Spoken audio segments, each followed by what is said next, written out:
before I got the compost toilets, it used to be very, very difficult. I had succeeded to put up one pit latrine, but you know, it was a small one and could get full over time. And emptying it was a problem.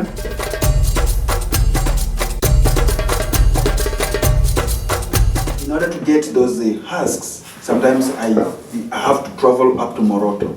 I go to the workshops and maybe collect 5 or 10 bags, put them on a lorry and bring them here. It becomes a bit of a challenge. I tell them we cut grass. But now in a situation like this one where you find the whole place is dry, there's no grass, everything's burned, it becomes a challenge. It's a challenge, yes, but we meet it. Because we compare it with the system that we had before. This is much better. Okay, we're at the prison in northern Uganda. These metal buildings are prisoners, well, prisons, I guess. It's a low security prison. The prisoners are in the yellow. There are 56 prisoners here, 5 of them women, and there are two babies. These are the traditional homes here. Apparently a garden plot. And we're here to look at the compost toilets. So I just actually made use of one here. They're the typical lovable loose style. There's the instructions.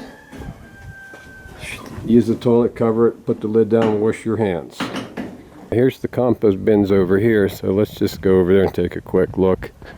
So here we have a bin, and here we have a bin. This one here's got some leachate around the bottom, but here's a perfect example of why you dish the bottom out. This is what you don't want. No, it's not much, it's a little bit, but if somebody steps in it and tracks it around, here's a bin that hasn't been used yet. The bottom needs to be dished out, dirt put around the side, so that if there is excess liquid, it's not going to come out of the bottom like this. There's a little bit down here too, and here.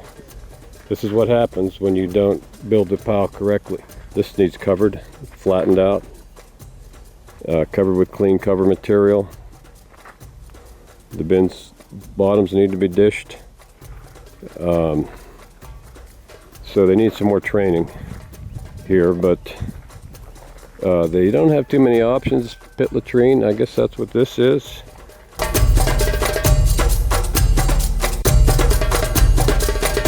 That's the pit latrine. The problem with them is they fill up, they flood. And so they're impractical.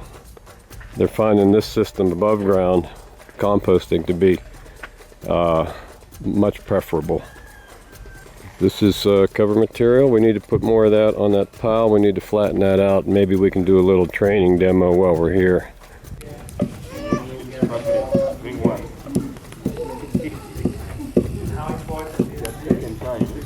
This place was supposed to be closed because of poor sanitation.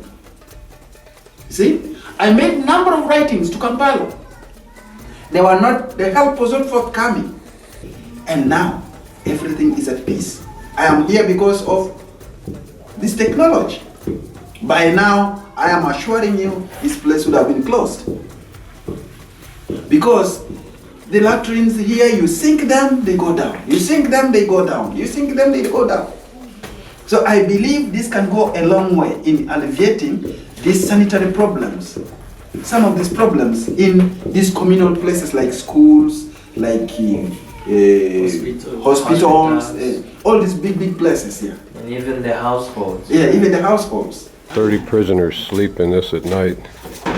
The loo is inside here. Somebody comes, does the business, scoops this, puts here, covers this, covers this. No smell, no smell. Even when you're sleeping here, no smell. You dish the bottom out and make a bowl. You put the dirt around the sides. See the leachate? This leachate here, right around this edge. That would be under the compost pile. and not coming out the side. So this is why you dish the bottom, so you don't have this problem. You do not want anything coming out at the bottom of the pile. The other management issue with this pile is it's not being flattened, it's not being covered. There's two things when you're making a compost pile that you should be aware of constitutes an error. One is flies. If you look at this, there are flies all over it. You shouldn't see any flies. None. Zero. Secondly, you can smell it. If you smell it or see flies, you have to put more cover material on. It's that simple. Now we need to put cover material on there and cover it up. That'll get rid of any odor, it'll get rid of the flies. So we're going to start covering this up. And then once all this cover is put on here, then when you add new material, you pull it open like this, and then you dig a hole in here. And then you put the new material in there, you cover that back up, pull the cover over it. What you're going to see are a number of pissed off flies because they can't get to it, and then they'll leave. So there'll be a couple of flies trying to get in, they can't get in, they leave, all the flies are gone. You can't smell anything, just throw it in there. That's true. Like that. Mama, do you I'm going to fluff that up a little bit like that. That's what's supposed to be done. Have you noticed that the flies disappeared? They have disappeared. Then we pack it down More. like this, just another handful. So what you have to do now is we're going to take some of this cover material. We're going to cover that leachate. See? Because we don't want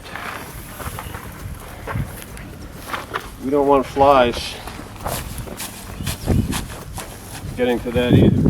When you're adding to this now, you don't put it on top of the cover material. You move the cover material. Dig a hole, put it in there. That way you're not wasting cover material. You can keep using the cover material, it keeps staying on the top. After this is all covered, right? When I said you pull the cover material, what happens is you end up with cover material all the way around the outside. So he's dishing the bottom of this one out and going to put an edge of dirt to prevent the leaching that we saw in these other bins. And now this bin will be correctly started with the bowl in the bottom and then presumably a sufficient biological sponge.